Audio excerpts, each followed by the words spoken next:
আজরাইল খাই না ঘুষ শোনো রে ওহো মানুষ, আজরাইল খাই না ঘুষ শোনো রে ওহো মানুষ।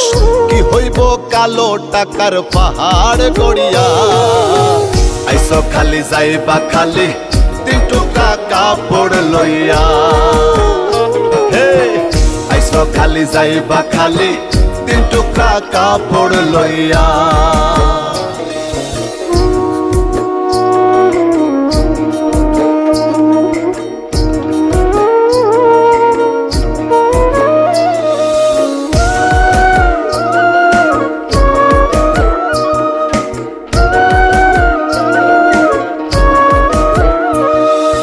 অর্থ সম্পদ ব্যাংক ব্যালেন্সের মিশে কর বড়াই, আজ মরিলে কাল 2 দিন মিশে ভবের লড়াই রে, মিশে